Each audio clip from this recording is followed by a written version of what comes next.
Hello friends. तीसरे बूढ़े ने कहना शुरू किया, हुजूर, यह खच्चर मेरी पत्नी है। मैं व्यापारी था। एक बार मैं व्यापार के लिए परदेस गया। जब मैं 1 वर्ष बाद घर लौटकर आया तो मैंने देखा कि मेरी पत्नी एक हबशी गुलाम के पास बैठी हास विलास और प्रेमालाप कर रही है। ये देखकर मुझे अत्यंत आश्चर्य और क्रोध हुआ और मैंने चाहा कि उन दोनों को दंड दूं। तभी मेरी पत्नी एक पात्र में जल ले आई और उस पर एक मंत्र फूंक कर उसने मुझ पर अभिमंत्रित जल छिड़क दिया, जिससे मैं कुत्ता बन गया। पत्नी ने मुझे घर से भगा दिया और फिर अपने हास विलास में लग गई। मैं इधर उधर घूमता रहा। फिर भूख से व्याकुल होकर एक कसाई की दुकान पर पहुंचा और उसकी फेंकी हुई हड्डियां उठाकर खाने लगा। कुछ दिन तक मैं ऐसा ही करता रहा। फिर एक दिन कसाई के साथ उसके घर जा पहुंचा। कसाई की पुत्री मुझे देखकर अंदर चली गई और बहुत देर तक बाहर नहीं निकली। कसाई ने कहा, तू अंदर क्या कर रही है, बाहर क्यों नहीं आती? लड़की बोली, मैं अपरिचित पुरुष के सामने कैसे आऊँ? कसाई ने इधर उधर देखकर कहा कि यहाँ तो कोई अपरिचित पुरुष नहीं दिखाई देता। तू किस पुरुष की बात कर रही है? लड़की ने कहा, यह कुत्ता जो तुम्हारे साथ घर में आया है, तुम्हें इसकी कहानी मालूम नहीं है। यह आदमी है। इसकी पत्नी जादू करने में पारंगत है। उसी ने मंत्र शक्ति से इसे कुत्ता बना दिया है।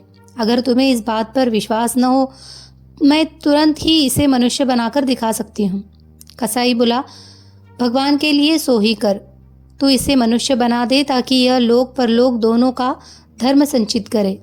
यह सुनकर वह लड़की एक पात्र में जल लेकर अंदर से आई और जल को अभिमंत्रित करके मुझ पर छिड़का और बोली, तू इस देह को छोड़ दे और अपने पूर्व रूप में आ जा। उसके इतना कहते ही मैं दोबारा मनुष्य के रूप में आ गया और लड़की फिर पर्दे के अंदर चली गई। मैंने उसके उपकार से अभिभूत होकर कहा कि हे भाग्यवती, तूने मेरा जो उपकार किया है उससे तुझे लोक परलोक का सतत सुख प्राप्त हो। अब मैं चाहता हूँ कि मेरी पत्नी को भी कुछ ऐसा ही दंड मिले। यह सुनकर लड़की ने अपने पिता को अंदर बुलाया और उसके हाथ थोड़ा अभिमंत्रित जल बाहर भिजवा कर बोली, तू इस जल को अपनी पत्नी पर छिड़क देना। फिर तू उसे जो भी देह देना चाहे उस पशु का नाम लेकर स्त्री से कहना कि तू यह हो जा। वह उसी पशु की देह धारण कर लेगी। मैं उस जल को अपने घर ले गया। उस समय मेरी पत्नी सो रही थी। इससे मुझे काम करने का अच्छा मौका मिला। मैंने अभिमंत्रित जल के कई छींटे उसके मुंह पर मारे और कहा कि तू स्त्री की देह छोड़कर खच्चर बन जा। वह खच्चर बन गई और तब से मैं इसी रूप में अपने साथ लिए घूमता हूँ। शहरजाद ने कहा, बादशाह सलामत। जब तीसरा वृद्ध अपनी कहानी कह चुका तो दैत्य को बड़ा आश्चर्य हुआ। उसने खच्चर से पूछा कि क्या यह बात सच है जो यह बूढ़ा कहता है? खच्चर ने सिर हिलाकर संकेत दिया कि बात सच्ची है। तत्पश्चात दैत्य ने व्यापारी के अपराध का बचा हुआ तिहाई भाग भी क्षमा कर दिया और उसे बंधन मुक्त कर दिया। उसने व्यापारी से कहा, तुम्हारी जान आज इन्हीं 3 वृद्धजनों के कारण बची है। यदि ये लोग तुम्हारी सहायता न करते तो तुम आज मारे ही गए थे। अब तुम इन तीनों के प्रति कृतज्ञता प्रकट करो। यह कहने के बाद दैत्य अंतर्ध्यान हो गया।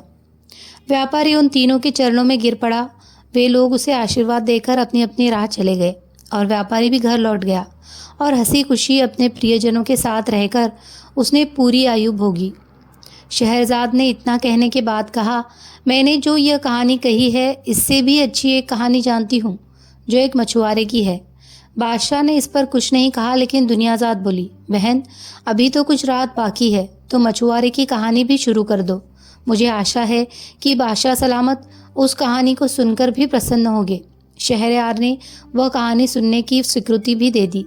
शहरजाद ने मछुआरे की कहानी इस प्रकार प्रारंभ की। अगर आप भी मछुआरे की कहानी सुनना चाहते हैं तो हमारे चैनल को सब्सक्राइब कीजिए और इससे पहले की कहानियाँ, अलिफ लैला की कहानियाँ सुनने के लिए अलिफ लैला की प्लेलिस्ट चेक कीजिए। धन्यवाद।